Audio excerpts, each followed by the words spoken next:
Hello, magandang hapon po muli. Sana po kayo subscribe na sa aming channel. Huwag niyo pong kalimutan ng aming notification bell. At ito na po tayo muli.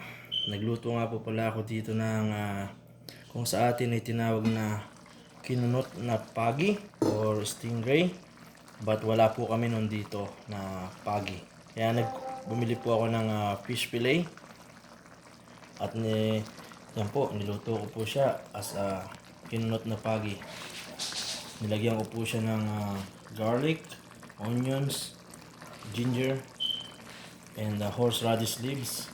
Yan yung pong fish fillet na kinunot ko po. Binabad ko po muna yun ng konti sa lemon at saka po sa vinegar. Ayan na po siya. Tapos nilagyan ko po siya ng salt and pepper and coconut milk. Ayan na po. And may konti po diyang jalapeno kasi wala po ako ngayon dito nga yung pulang sili. Or kahit po green na sili. Ayan na po. Titikman na po natin.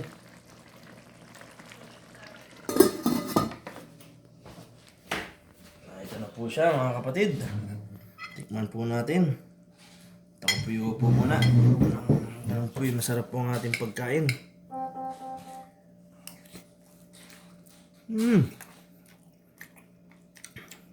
Panalo po. Para pong nasa Pilipinas.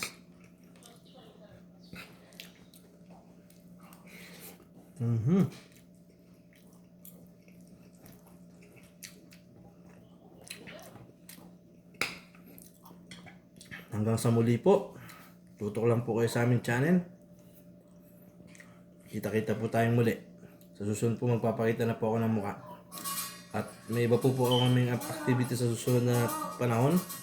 Kaya nakalagay ko po dito is foodies craving at iba pa.